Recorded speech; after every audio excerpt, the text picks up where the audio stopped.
നമസ്കാരം. theborderofamind.com എന്ന വെബ്സൈറ്റിലെ അജ്മലിന്റെ എഴുത്തുകളെക്കുറിച്ചുള്ള നമ്മുടെ വിശകലന പരമ്പരയിലേക്ക് വീണ്ടും സ്വാഗതം. ഇന്ന് നമ്മൾ നോക്കുന്നത് സന്തോഷവും സ്നേഹവും, അതായത് ജോയ് ആൻഡ് ലവ് എന്നൊരു ബ്ലോഗ് പോസ്റ്റാണ്. അതെ, അജ്മലിന്റെ ചിന്തകളും കലകളുമൊക്കെയുള്ള ഒരു സ്പേസ് ആണല്ലോ ഈ ബ്ലോഗ്. ഒരു പേഴ്സണൽ സ്പേസ്, കൗതുകവും അത്ഭുതവുമൊക്കെ കണ്ടെത്താനുള്ളൊരിടം. ശരിയാണ്. അപ്പോൾ ഈ പോസ്റ്റിൽ അജ്മൽ സന്തോഷത്തെയും സ്നേഹത്തെയും കുറിച്ച് പറയുന്നുണ്ട്. പക്ഷേ നമ്മൾ സാധാരണ പറയുന്ന ഹാപ്പിനെസ്, അഫെക്ഷൻ, അതിൽ നിന്നൊക്കെ ഇത് എങ്ങനെ വ്യത്യാസപ്പെട്ടിരിക്കുന്നു എന്നാണ് പുള്ളി പ്രധാനമായും പറയുന്നത്. അതെ, ഹാപ്പിനെസ്, അതായത് ആഹ്ലാദം എന്ന് പറയുന്നത് അത് കുറച്ചുകൂടി പുറമെയുള്ള കാര്യങ്ങളെ ആശ്രയിച്ചാണല്ലോ. ഒരു നല്ല ജോലി കിട്ടുന്നത്, അല്ലെങ്കിൽ ഒരു യാത്ര പോകുന്നത്, അങ്ങനത്തെ കാര്യങ്ങൾ. ശരിയാണ്. പക്ഷേ അതൊക്കെ മാറുമ്പോൾ ആ ആഹ്ലാദം ചിലപ്പോൾ പോയേക്കാം. എന്നാൽ യഥാർത്ഥ സന്തോഷം, അതായത് ജോയ്, അത് കുറച്ചുകൂടി ഉള്ളിൽ നിന്നുള്ളതാണ്, സ്ഥിരമാണ്, അല്ലേ? അതെ, സ്ഥിരമാണ്. അതുപോലെ തന്നെയാണ് സ്നേഹത്തിന്റെ കാര്യവും. അഫെക്ഷൻ അല്ലെങ്കിൽ വാത്സല്യം എന്ന് പറയുന്നത് മറ്റൊരാളിൽ നിന്ന് നമുക്ക് കിട്ടുന്ന ഒരു സുഖം, ഒരു കംഫർട്ട്, അതിനെ ബേസ് ചെയ്തായിരിക്കാം. ഓ, ഒരു തരം ഒരു കൊടുക്കൽ വാങ്ങൽ പോലെ. ഒരു പരിധിവരെ. പക്ഷെ യഥാർത്ഥ സ്നേഹം, ലവ്, അതൊരു തെരഞ്ഞെടുപ്പാണ്, നിരുപാധികമാണ്, തിരിച്ചൊന്നും പ്രതീക്ഷിക്കാതെ നമ്മൾ കൊടുക്കുന്ന ഒന്ന്. അങ്ങനെയാണ് അജ്മൽ ഇതിനെ കാണുന്നത്. അതായത് സാഹചര്യങ്ങൾ മാറിയാലും ഈ സന്തോഷവും സ്നേഹവും അങ്ങനെ പെട്ടെന്ന് പോകില്ല. ഇല്ല, കാരണം അത് പുറമേ നിന്നല്ല വരുന്നത്, ഉള്ളിലെ ഒരു അവസ്ഥയാണ്. ഇവിടെയാണ് അജ്മൽ കുറച്ചുകൂടി ആഴത്തിലേക്ക് പോകുന്നത്. പുള്ളി പറയുന്നത് ഈ സന്തോഷവും സ്നേഹവും ഒരു ദൈവികമായ തലത്തിലേക്ക് ബന്ധിപ്പിക്കുന്നുണ്ട്.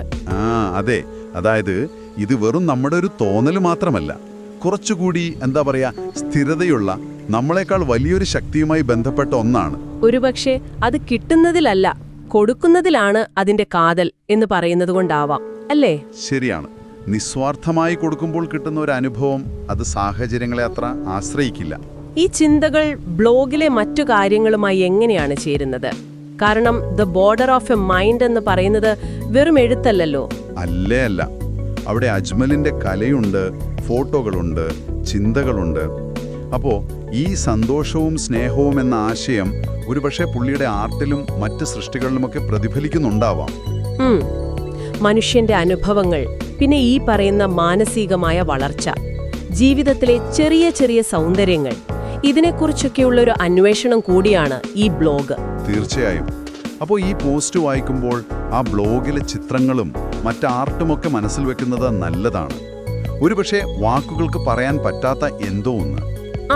അത് ആ കലയിലൂടെ കമ്മ്യൂണിക്കേറ്റ് ചെയ്യാൻ ശ്രമിക്കുന്നുണ്ടാവാം. അതെ. അപ്പോൾ വായനക്കാരനായ നിങ്ങളെയും ഇതൊരു ചിന്തയിലേക്ക് ക്ഷണിക്കുകയാണ്. നിങ്ങളുടെ ജീവിതത്തിൽ എന്താണ് ഈ പറയുന്ന സന്തോഷം, എന്താണ് സ്നേഹം? നമ്മൾ എപ്പോഴാണ് വെറും ആഹ്ലാദത്തിൽ കുടുങ്ങിപ്പോകുന്നത്? എപ്പോഴാണ് യഥാർത്ഥ സന്തോഷം അനുഭവിക്കുന്നത്? അതെ, ഈ വക കാര്യങ്ങളെക്കുറിച്ച് ചിന്തിക്കാൻ, ഒരുപക്ഷെ സ്വന്തം ഉള്ളിലേക്ക് നോക്കാൻ ഒരു പ്രചോദനം കൂടിയാണ് ഈ ബ്ലോഗ്. ചുരുക്കി പറഞ്ഞാൽ the border of a mind ബ്ലോഗിലെ സന്തോഷവും സ്നേഹവും എന്ന ഈ പോസ്റ്റ് വെറും ഉപരിപ്ലവമായ വികാരങ്ങളെക്കുറിച്ചല്ല സംസാരിക്കുന്നത്, കുറച്ചുകൂടി ആഴത്തിലുള്ള നിലനിൽക്കുന്ന മാനസികാവസ്ഥകളെക്കുറിച്ചാണ്. അതെ, കലയും ചിന്തയും ഒക്കെ ഒരുമിക്കുന്നൊരിടം, മനുഷ്യന്റെ ജിജ്ഞാസയെയും അത്ഭുതങ്ങളെയും ഒക്കെ സെലിബ്രേറ്റ് ചെയ്യുന്നൊരിടം.